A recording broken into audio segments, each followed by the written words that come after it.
많은 사람들이 모르고 있는 사실이 있습니다.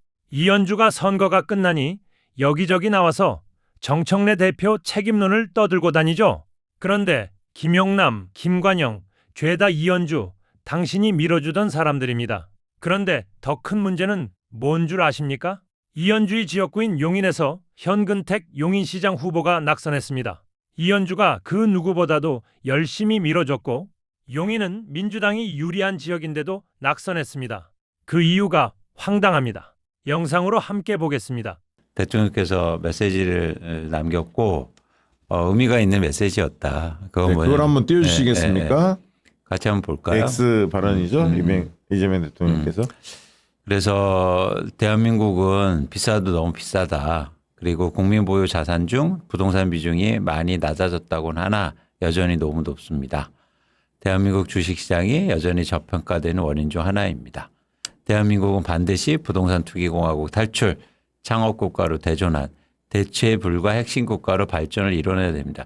그러니까 저게 아까도 말씀드렸잖아요. 저 메시지가 민주당의 공약에 안 들어갔어요. 왜 그러지? 그러니까 제가 그 말씀을 계속 드리는 거잖아요. 그러니까 지금 이재명 대통령하고 민주당은 부동산 관련하고 자산 관련된 시장 관련된 사항은 따로 가고 있다. 그게 전 되게 이상하다. 그러면서 뭐라 그래요?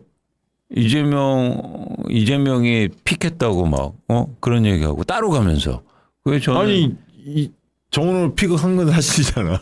이재명 대통령이. 근데 계승을 안 했구나. 이런 정책 기조를. 그러니까 픽을 했다는 게 중요한 게 아니라 그러면은 같이 가야 될 거 아니에요. 그러니까 예를 들어서 제가 저기 박시영 대표는 픽했어. 우리 무조건 같이 가지. 그렇죠. 우리는 무조건 픽을 해줬는데 무조건 같이 가지. 픽을 해주면 따라야 될 거 아니에요. 그런데 이성이 안 따른다. 왜 그래? 그러니까 어쨌든 그래서 중요한 건 이제 이재명 대통령께서 선거를 앞두고 이제 메시지를 남기는 게 저는 받는 느낌이 이제 선거가 끝났으니까 선거가 끝나면 본격적으로 부동산 개혁이 드라이브 걸겠다. 네, 그런 의지를 표명한 거 아닌가. 당 정신 차려라. 네, 그런 생각을 하게 되고요. 이제 본격적으로 부동산 개혁 조치들, 정상화 조치 나오지 않을까 기대를 좀 하게 됩니다. 그리고 또 하나 이제 계속 아까도 말씀드렸지만 이 부동산은 주식시장하고도 대한민국은 연관이 돼 있는 거예요.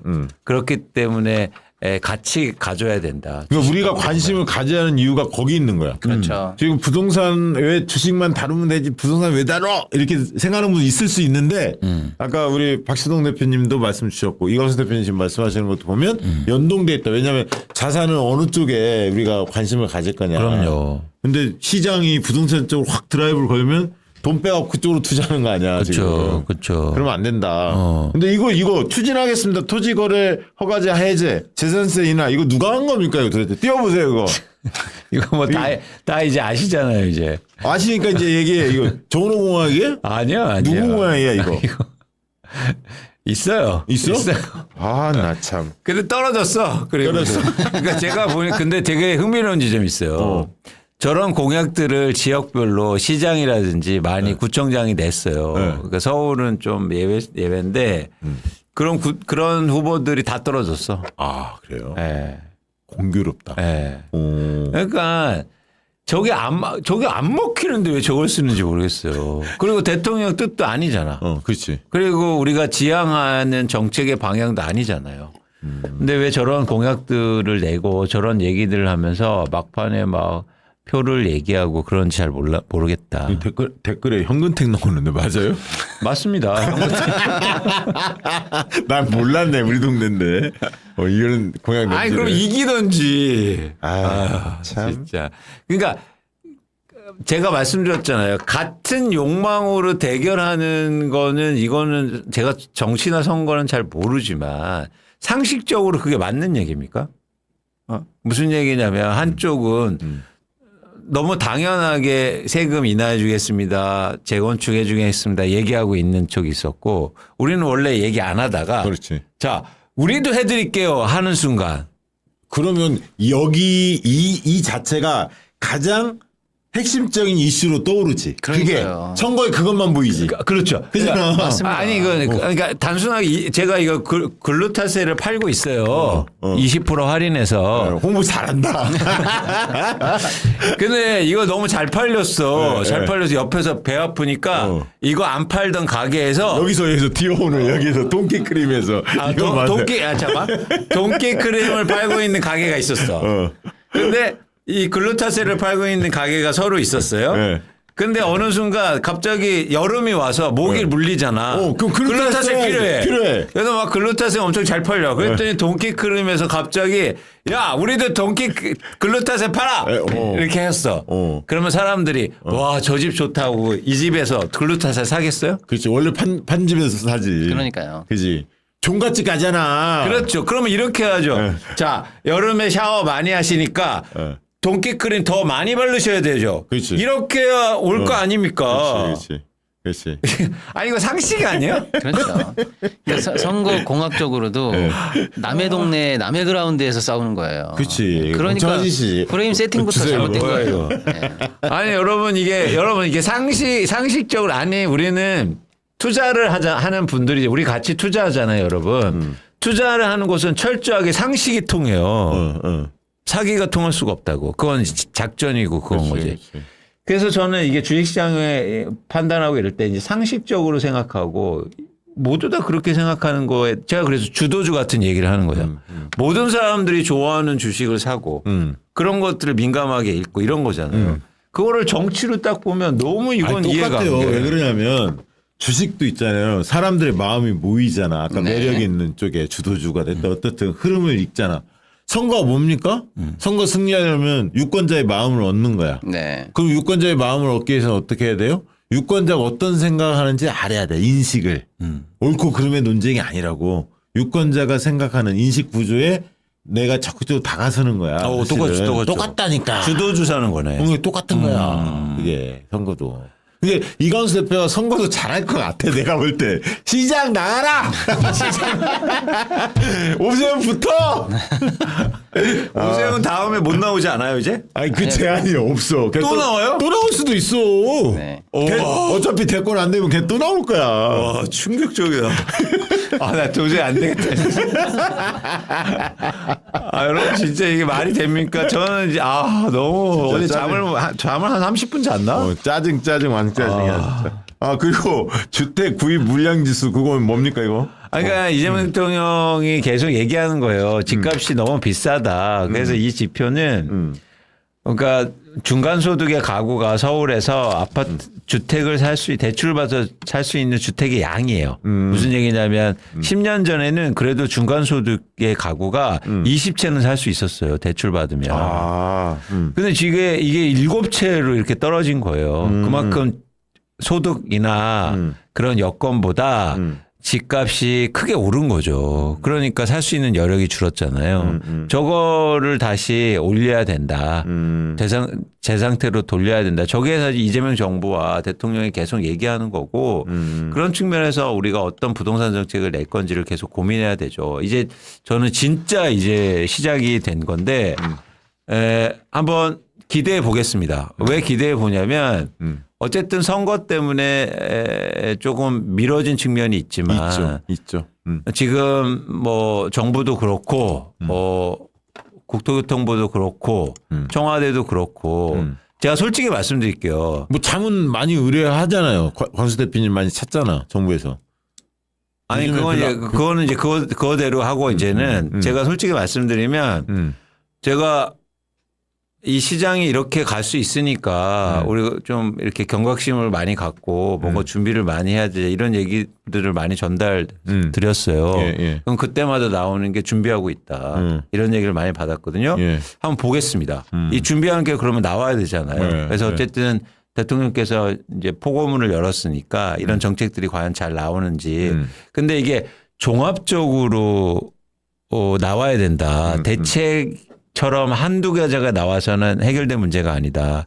그런 생각을 갖고 있고 한번 그러니까 이거는 시점에 또 문제이기 때문에 또 서울시장에서도 졌지 않습니까? 예. 그러면 오세훈 시장은 얼마나 더 공격적으로 이 시장을 얘기하겠어요. 한번 붙을 것 같아. 예. 조만간. 예. 재건축하고 막 난리치겠죠. 예. 예. 그래야 이재명 정부가 흔들릴 거 아니에요. 예. 예. 집값이 올라야. 예. 오르는 거 되게 쉽다니까요. 집값을 여러분 올리는 건 되게 쉬워요. 집값을 내리는 게 어렵지. 맞아요. 예를 들어서 막 오세훈이 재건축해 준다고 막 인센티브 주고 용적률 완화해 주고 막 토어제 해지하면 여러분 보셨잖아요. 바로 집값 올라요. 그때 그랬지 뭐. 네. 네. 그러면 바로 집값 오르면 이재명 정부가 뭘 할 수 있겠습니까? 그래서 지금 굉장히 심각한 상황이다. 그래서 속도전인데 제가 볼 때 누가 빨리 시장에 이게 다가가느냐. 예. 그리고 비전을 얘기하고 정책의 방향성을 확실히 얘기해 주는 게 필요하다라는 생각이 드는 거죠. 근데 계속 볼 때마다 느끼는데 이광수 대표님 손목에 대통령 시계 있어. 지난번에도 얘기했는데. 그럼요, 네. 굉장히 부럽네. 근데 나는 사실은 노무현 문재인 대통령 시계 늘 받았기 때문에 난 상관없는데 박시동 대표님은 하나 보내줘라. 좀. 진짜. 불러주세요. 받으러도 갈게요. 재고가 그냥. 없었을 수도 있어요. 하나 좀 줘세요. 와서 가져가라 그러면 가져러 갑니다. 지금 보거든 방송. 지난번 아까 얘기했는데 이 정도 얘기했으면 안 했을 것 같은데. 근데 아주 재밌는 일이 일어날 수 있어요. 예를 들어서 토지거래 허가구역 같은 경우도 지금 솔직히 아까 우리가 뭐 어느 지역이라고는 또 얘기하긴 그렇습니다만은 어쨌거나 적기 때문에 근데 이제 용인이라든지 뭐 성남이라든지 기초 단위 아닙니까? 예. 근데 엄밀히 말하면 토지거래 허가구역 해제 이걸 지금 공약으로 걸었단 말이에요. 예. 근데 토지거래 허가구역 지정권자가 기초가 아니에요. 아니야. 예, 경기도에 경기도. 경기도야, 맞아. 그다음에 서울은 맞아요. 오세훈이 서울시. 예. 그다음에 예외적으로 이제 국토부에서 크게 잡아놓을 수가 있는 건데. 예. 그러니까 이제 예를 들어 만약에 오세훈이 진짜로 부동산 드라이브 걸겠다. 그럼 저번에 어디에 청담하고 어디하고 한번 싹 했잖아요. 빼가지고 예.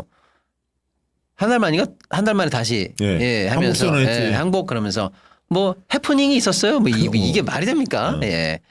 그래가지고 여파가 얼마나 오래 갔는데요. 그러니까 또 오세훈이가 그렇게 할지에 대해서 이제는 중앙정부와 이제 오세훈의 이제 대결이 하나 있는 거고 그나마 이제 다행은 서울시의회 구성을 보니까 민주당이 많이 됐죠. 민주당 이번에 지금 70%가 됐어요. 그래요? 네, 의회는. TBS 살겠다. 다행히.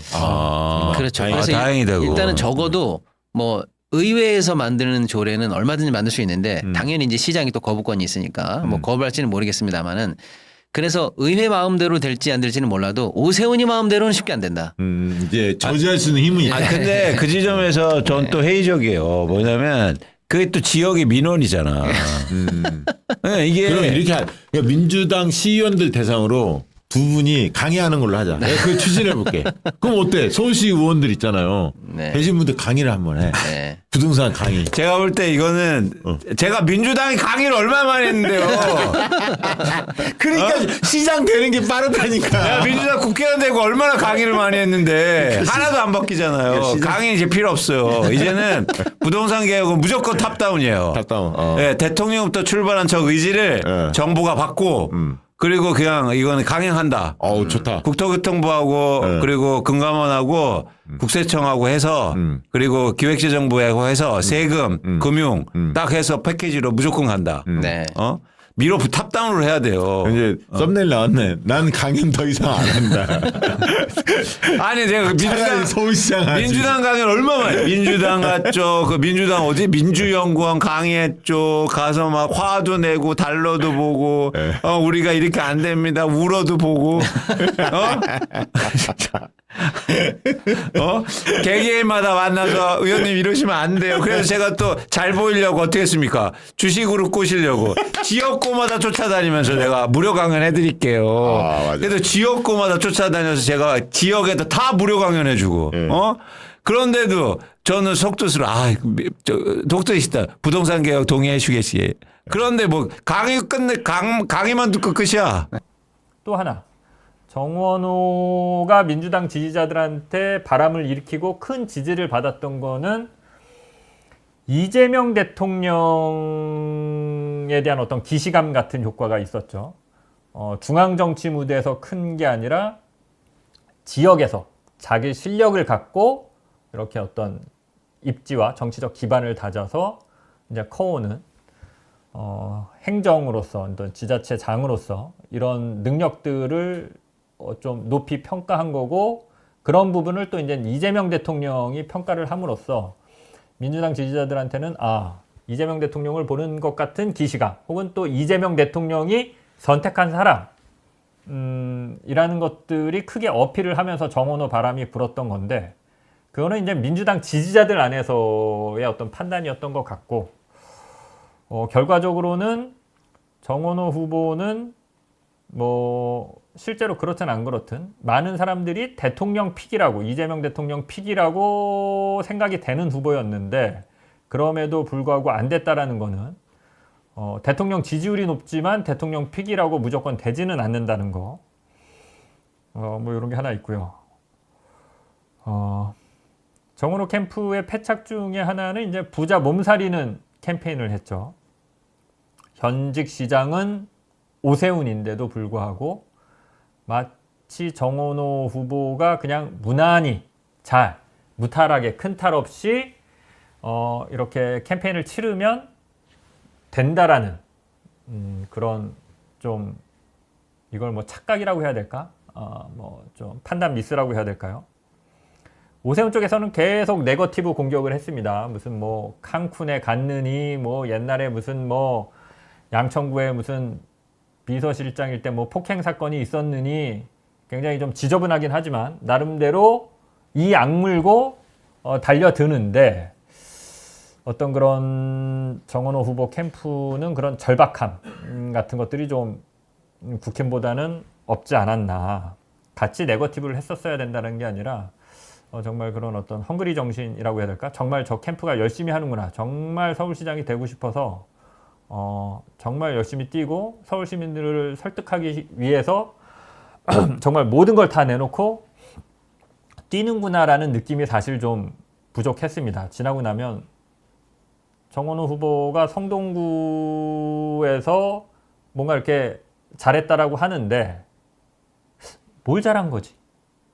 라고 생각해 보면 선거는 좀 단순한 게임이라고 보는데 정원호 후보가 하겠다라는 게 그럼 뭐 재개발을 많이 하겠다는 건지 재건축을 많이 하겠다는 건지 뭐 서울을 어떻게 바꾸겠다는 건지에 대한 어떤 그런 확실한 임팩트를 유권자들에게 심어준 게 좀 부족했던 것 같습니다. 더군다나 최근에 굉장히 서울시는 안 좋은 일이 많았죠. 오세훈의 책임을 누가 봐도 물을 수밖에 없는 GTX 그 순살 역사 철근이 절반이 빠졌죠. 그리고 서소문의 고가차도 붕괴 이런 것들은 오세훈 서울시장이 그냥 누가 봐도 책임을 물을 수밖에 없는 사건 사고들인데 그런 것들이 벌어졌음에도 불구하고 또 정원호 후보가 졌다라는 거는 정말 이번 지방선거에서 가장 뼈아픈 대목이 아닌가 싶습니다. 대구시장 선거에서는 김부겸 후보가 45% 득표율을 보였습니다. 저는 놀라운 득표율이라고 봅니다. 서울과 비교해서요 별로 차이가 안 났습니다. 김부겸 후보가 대구에서 보인 득표율, 정원호 후보가 48점 몇 %죠. 제가 지금 정확하게 모르겠는데 48점 몇 %, 그러니까 한 3%포인트라고 보면 3%에서 4%포인트. 김부겸 후보가 비록 이게 승자 독식이라서 선거라는 게 결국 대구시장이 안 되긴 했지만 김부겸 후보가 대구에서 45%를 득표한 거는 놀라운 선전이고 여기서 좀 배울 지점, 대목들이 있다라고 봅니다. 역시 후보의 무게, 그리고 후보 개인의 자질과 카리스마, 정치인으로서의 역량, 중량감 이런 것들이 선거에서는 중요하다라는 거를 보여줬다라고 봅니다.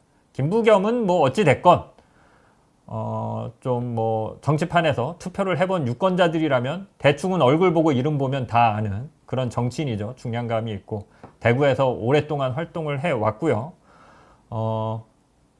개인적인 정치인으로서 가져야 할 어떤 개인적인 역량, 퍼포먼스도 뛰어납니다. 김부겸 후보가. 그런 것들이 45% 득표에 굉장히 큰 역할을 했다라고 밖에 볼 수 없죠. 물론 이제 이재명 대통령이 잘한 그 후광도 있지만. 근데 그 후광은, 이재명 대통령의 후광은 모든 후보에게 마찬가지였거든요. 근데 서울에서는 석패를 했는데 뭐 이제 김부겸 후보가 이긴 건 아니지만 45%라는 득표, 우리가 좀 그 큰 기대를 하지 않았던 이런 부분에 있어서 굉장히 좀 그 후보 개인의 자질 이런 것들이 중요하다. 저는 그렇게 보고, 특히나 대구 9개 구청장 선거를 보면 전부 다 국민의힘이 당선이 됐습니다. 국힘 구청장 당선자들의 득표를 보면 가장 낮은 사람이 61%에서 가장 높은 사람, 구청장 중에서 가장 높은 득표율, 국힘 후보죠, 싸그리 77%까지 나왔습니다. 보통 60% 후반대가 나옵니다. 그러니까 무슨 얘기냐면 대구 시민들이 다 가서 구청장은 다 국힘을 뽑았는데 한 20% 가까이 10몇 퍼센트 정도는 김부겸 찍은 겁니다. 국힘 구청장 찍었지만 10% 이상은 그 중에서 김부겸을 찍은 사람들이 있는 겁니다. 전체 유권자 중에. 그거는 뭐 김부겸 개인의 어떤 역량이 뛰어났다라고 평가할 수밖에 없는 부분이죠. 국힘을 지지함에도 불구하고 대구시장은 김부겸 찍어야지 라고 했던 사람들이 많다는 얘기니까요.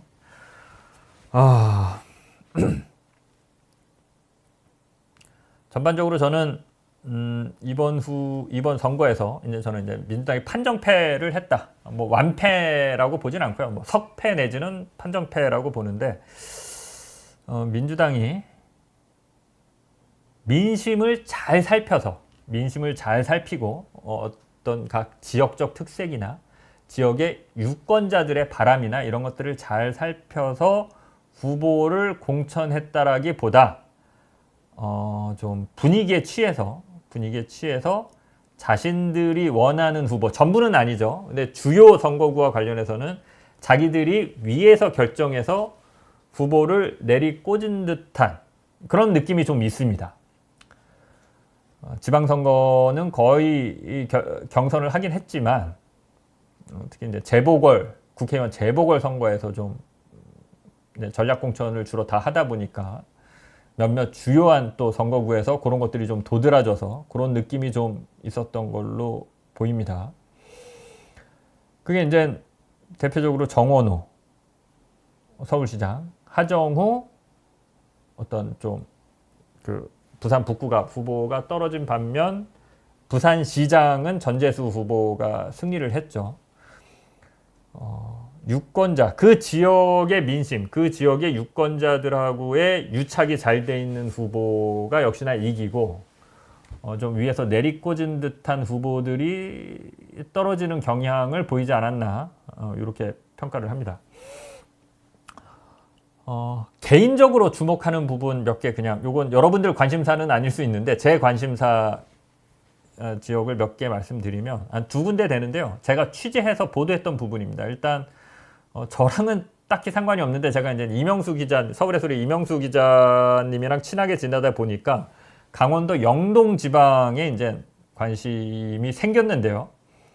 영동 지방 같은 경우에 민주당이 선전했습니다. 속초 빼고 강릉 밑으로, 강릉부터 해서 강릉, 동해, 삼척, 여기는 그냥 빨간 나라였죠. 국힘이 그냥 무조건 되는 지역이었습니다. 거의 뭐 대구 경북 같은 곳이었는데요. 이번에 민주당이 선전을 했습니다. 강릉에서 김중남 후보가 시장으로 당선됐고요.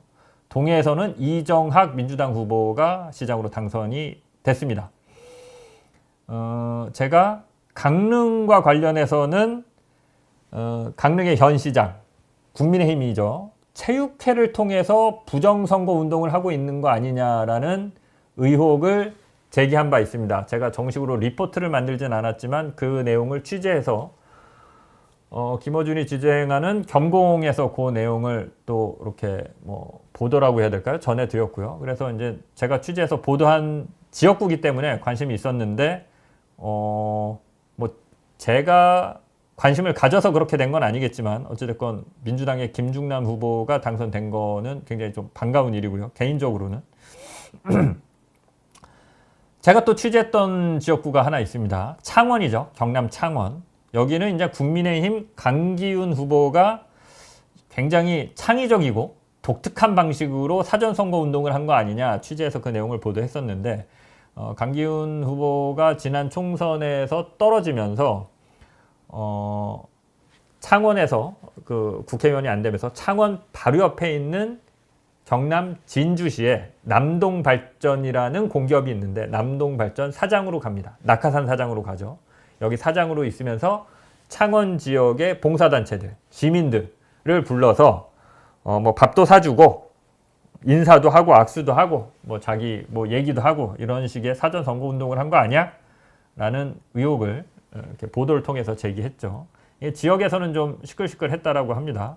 경남 선관위가 실제로 이 부분에 대해서 조사에 착수를 했고요. 조사 결과 검찰의 공직선거법 위반으로 수사 의뢰했습니다. 강기훈 후보 본인을 한 건 아닌데 남동발전 그 공기업을 검찰에 수사 의뢰를 했죠. 그래서 이 수사 결과는 좀 지켜봐야 됩니다. 근데 여기는 어찌됐건 강기훈 후보가 일단 당선은 됐습니다. 큰 표차는 아닌데 좀 그래서 개인적으로는 좀 아쉬움이 남고요.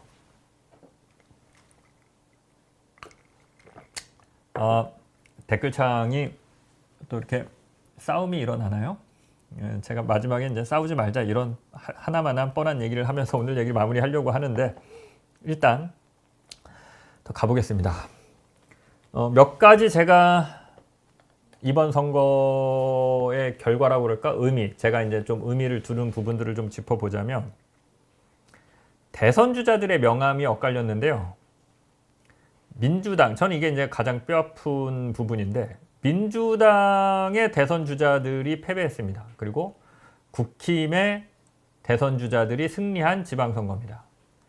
이게 정말 중요한 거라고 보는데 일단 민주진영의 대선 후보급으로 이름이 오르내리는 사람은 이번에 이제 김경수 경남도지사 후보였죠. 졌고 그다음에 이제 조국혁신당의 조국 대표 평택을에 출마했는데 졌습니다. 대선 후보가 어찌됐건 출사표를 던지고 선거에 나갔는데 졌다라는 거는 굉장히 뼈아픈 겁니다. 여기 이제 민주진영의 대선 후보들인데 이게 뭐 결과가 이렇게 돼서 참 마음이 아프고요. 그 반면에 국힘의 대선 주자들은 날개를 달았습니다. 한동훈이 부산에서 승리를 해서 부산의 맹주로 우뚝 서면서 다음 대선을 노릴 수 있는 어떤 위치에까지 올라갔고요. 오세훈이 서울에서만 지금 5번 시장을 한 건가요? 예. 어찌 됐건 오세훈이 여전히 보수 진영에서는 통하는 그런 정치인으로 계속해서 자리매김하는 결과가 나왔습니다. 요거는 어떤 민주당의 미래에 굉장히 좀 먹구름이 드리운 거 아니냐 개인적으로 그렇게 평가를 합니다. 지금 당장은요, 뭐 앞으로 미래의 일은 어떻게 될지 모르지만 요 부분이 개인적으로는 좀 아픕니다. 민주당이 뭐 김경수 후보도 그렇고 조국혁신당의 조국 대표도 그렇고 앞으로 남은 시간은 충분하기 때문에 오늘 패배 좌절하지 말고 좀 잘 복귀하고 또 잘 앞으로는 판단해서 정치적으로 좀 잘 되기를 바랍니다. 저는 개인적으로 뭐 조국 빠다 뒤에 말씀드리겠지만 뭐 누구 빠다 이런 빠돌이는 잘 안 되고요. 기본적으로 민주당의 어떤 국민들로부터 사랑받는 대선 후보들이 많은 게 좋다라고 생각하는 편입니다. 예. 조국은 안 돼. 얘는 안 돼. 죽여. 뭐 김경수 누구 얘는 안 돼. 급이 안 돼. 얘. 이런 식보다는 이 사람들이 클 수 있으면 잘 커서 나중에 선의 경쟁을 하면서 전체 판을 어떤 민주당이 더 활기차고 주도적으로 우리 당 안에는 우리 민주진영 안에는 이렇게 훌륭한 인물들이 많아. 이런 식으로 가는 게 전반적으로 선거에 유리하다고 보거든요. 일단 스크래치가 났죠. 민주당 대선 후보들의 앞으로 좀 요거를 이제 2보 전진을 위한 1보 후퇴가 되기를 바라는 마음으로 응원하겠습니다. 또 하나 좀 뼈아픈 부분이 이재명 대통령의 인기가 굉장히 높음에도 불구하고 물론 이제 다 그런 건 아니지만 상당 부분 어떤 강력한 모습을 보여주지는 못했습니다. 이재명 대통령의 후광을 가장 많이 받을 거라고 생각했던 후보들이 낙선을 하는 경우들이 꽤 있었습니다. 일단 현기택 후보가 용인시장에서 낙선을 했고요. 김병욱 후보가 성남시장 선거에서 또 낙선을 했습니다. 앞에 말씀드렸지만 서울시장 정원호 후보, 이재명 픽이라는 느낌이 좀 있죠. 그런데 서울에서 졌고 하정우 후보도 이재명 대통령의 픽으로 청와대에서 일하다가 뭐 부산에 출마한 경위까지는 제가 뭐 다 모른다 하더라도 어찌됐건 이재명 대통령이 데리고 있던 이재명의 사람이 나왔는데 진 거기 때문에 이재명 대통령의 지지율이 높다라고 해서 꼽는다고 다 되지는 않는구나 라는 또 이 뭐랄까 엄연한 현실도 깨닫게 되는 선거였습니다.